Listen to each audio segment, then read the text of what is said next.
आपल्या भारतीय संविधानाने भारतातल्या तमाम नागरिकांना धार्मिक स्वातंत्र्य बहाल केलेलं आहे आणि सण उत्सव आनंदात उत्साहात साजरे करण्याचं सुद्धा या ठिकाणी स्वातंत्र्य बहाल केलेलं आहे। परंतु आपले सण उत्सव आनंदात उत्साहात साजरे करताना आपल्याकडून अन्य धर्मियांच्या कोणत्याही प्रकारच्या धार्मिक भावना दुखावल्या जाऊ नये किंवा विटंबना होऊ नये असं सुद्धा आपल्यावर संविधानाने जबाबदारी टाकलेली आहे। आपल्याला ते सांगण्यात आलेलं आहे।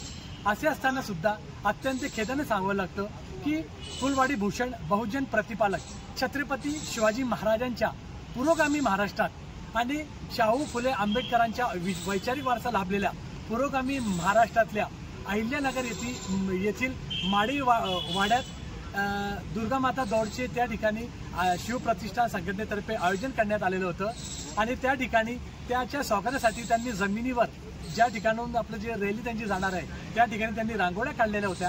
आम्हाला दुर्गामाता दौडचीही किंवा नवरात्री असेल किंवा रांगोळी काढण्याची काहीच वेळ नाहीये। आम्ही सर्वांचं स्वागत करतो, चांगली गोष्ट आहे। सर्वांनी आपले सण उत्सव अत्यंत आनंदात आणि उत्साहात साजरे करावा।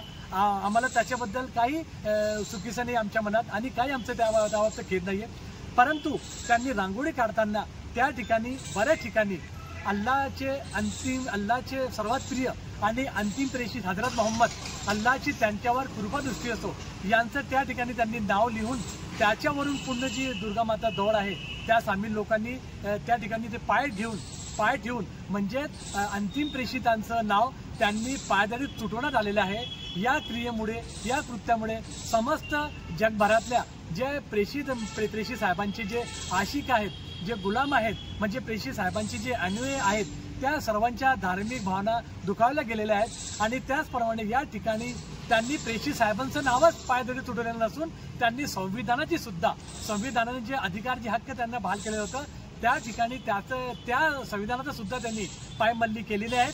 आम्ही जळगाव शहरातल्या अहिल्या सुन्नत वल जमाततर्फे या घटनेचा आणि शिवप्रतिष्ठान संघटनेचा आणि त्याचे जे मुखिया आहेत संभाजी भिडे गुरुजी यांचा सुद्धा या ठिकाणी तीव्र शब्दात जाहीर निषेध करतो, त्यांचा धिक्कार करतो आणि आम्ही आज जळगाव जिल्हा कलेक्टर साहेबांच्या वतीने महामहिम मुख्यमंत्र्यांना सुद्धा एक निवेदन पाठवलेलं आहे। त्या निवेदनात आम्ही मागणी केलेली आहे की हे जे कृत्य ज्यांनी केलेलं आहे त्यांच्यावर कठोर शासन करण्यात यावं आणि आम्ही मागणी केलेली आहे की शिवप्रतिष्ठानवर लवकरात बंदी घालण्यात यावी।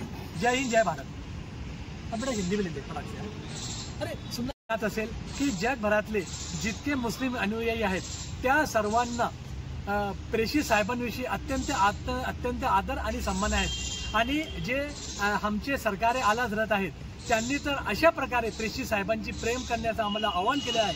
करू तेरे नाम पे जा फिदा, करू तेरे नाम पे जा फिदा, बस एक जहां नहीं दो जहां फिदा, दो जहां से भी नहीं जी भरा, करू क्या करोडो जहां नहीं। आणि त्याचप्रमाणे जे वारंवार प्रेषित साहेबांच्या बाबतीत चुकीचे वक्तव्य करतात त्यांच्या बाबतीत सुद्धा आला हजरतांनी अत्यंत सुंदर ओढ अशी लिहिलेली आहे, एक नाम लिहिलेलं आहे, मिटते हैं मिट जाएंगे आधा तेरे, आधा म्हणजे शत्रू, मिटते हैं मिट जाएंगे आधा तेरे, ना मिटा है ना कभी मिटेगा चर्चा तेरा रसूलुल्लाह सल्लल्लाहु अलैहि वसल्लम।